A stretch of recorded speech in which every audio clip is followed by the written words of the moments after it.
तर मित्रांनो, सूर्य पाहिलात किती भडकले. तर हा भडकलेला सूर्य जसा आपल्या शरीरासाठी हानिकारक असतो तसंच आपल्या गाडीच्या बहुतेक पार्ट्ससाठी देखील खूप जास्त हानिकारक असतो. तर ते कुठले कुठले पार्ट्स आहेत आणि आपण याला कसं प्रोटेक्शन त्याचं करायचं आहे त्याबद्दलच ह्या व्हिडिओमध्ये बोलणार आहोत. तर मित्रांनो, पहिला पार्ट आहे आपल्या गाडीचं पेंट.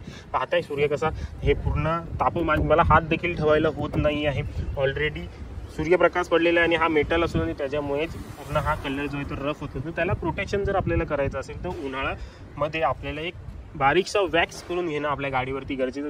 वॅक्समुळे काय होतं, एक प्रोटेक्शन लेअर येते आपल्या कलरवरती संपूर्ण गाडीच्या बॉडीच्या आणि त्या सूर्यकिरणापासून आपल्या गाडीच्या पेंटचं प्रोटेक्शन होतं. आता माझ्या गाडीला बघा 6-6.5 वर्ष झालेली आहेत तरी देखील माझी गाडी चमकते, कारण की उन्हाळा चालू व्हायच्या अगोदर मी स्वतःच्या हाताने एकदा वॅक्स करून घेतो. आता नुकताच मी बाहेरून एक वॅक्स करून घेतलेली आहे. आणि दुसरा जे डॅमेज होतो ते होतं आपल्या ह्या वायपर्स ब्लेड्सला. आता बघा ही विंडशील्डवरती सूर्यप्रकाश पडतो आहे, त्याच्यामुळे ही विंडशील्ड तापलेली आहे आणि हा तापलेल्या विंडशील्डवरती हा रबर जो आहे तो चिटकलेला आहे. त्याच्यामुळे हा रबर जो आहे तो पूर्ण हार्ड होऊन जातो आणि पावसाळ्यामध्ये योग्यरित्या काम करत नाही आणि त्याचं असं 2 तुकड्यामध्ये रूपांतर होतं. त्याच्यामुळे काय करायचं आपल्याला, जर कुठे अशी उन्हात वगैरे गाडी पार्क असेल तर अशी वर करून ठेवा, म्हणजे प्रॉब्लेम होणार नाही. आणि दुसरा जो प्रॉब्लेम होतो, पुढील प्रॉब्लेम होतो तो म्हणजे आपल्या आतील पार्ट्सला. हे जे दिसतं आतमध्ये हे प्लॅस्टिक देखील पूर्ण व्हाईट पडून जातं. जर तुम्हाला माहीत असेल तर बहुतेक गाड्यांचे तुम्ही पाहिलेलं असेल तर ह्याच्यावरती देखील आपण एक पॉलिश मारू शकतो. किंवा मी तर काय करतो, जर खूप जास्त ऊन असेल तर हे असं टाकून देतो. आता ह्याच्या आतमध्ये इलेक्ट्रिकल वायर्स आहेत, इलेक्ट्रिकल पार्ट्स आहेत. आता ही मूर्ती बघता, ही दुसरी मूर्ती आहे. पहिली मूर्ती लाल होती,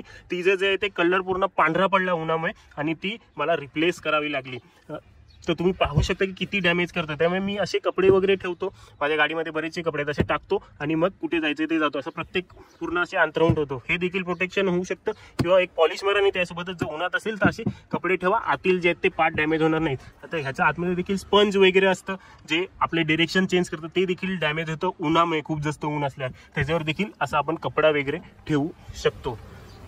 हे झालं. अजून दुसरा पार्ट असतो आपल्या गाडीचे टायर्स.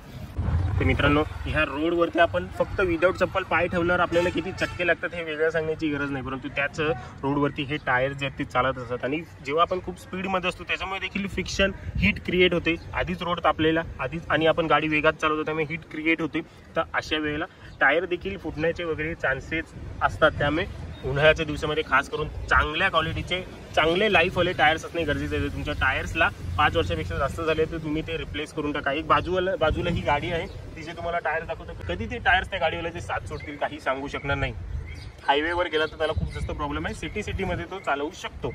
हे टायर देखील चांगल्या कंडिशनमध्ये जरी असली तरी आपल्याला दर 3-3 तासानंतर आपल्याला ब्रेक घेणं खूप जास्त गरजेचं आहे. ब्रेक म्हणजे टी ब्रेक घ्या, नाश्त्यासाठी ब्रेक घ्या, 10-15 मिनिटं गाडी उभी करा, टायरला थंड व्हायला टाइम भेटेल. तसंच पुढची गोष्ट आपले ब्रेक पॅड्स आधीच ते हिटअप झालेले असतात आणि उन्हामुळे आधीच ते तापलेले असतात. तर त्याच्यामध्ये जेव्हा आपण सतत ब्रेकिंग करतो त्यामुळे ते खूप जास्त हिटअप होतात. डाऊनहिलवरती खूप जास्त चालवल्यामुळे खूप जास्त हिटअप होतील. त्यामुळे ते जेव्हा हीट होतील तेव्हा ब्रेक फेलियरचे खूप जास्त चान्सेस असतात. त्यामुळे दर 3-3 तासांनी तुम्ही उन्हाळ्यामध्ये जर ब्रेक घेतला 3 तासांनी किंवा 120 किलोमीटर 150 किलोमीटर चालल्यानंतर जर एक 15-20 मिनिटाचा ब्रेक घेतला तर ते आपल्या गाडीसाठी कधीही चांगलं राहील.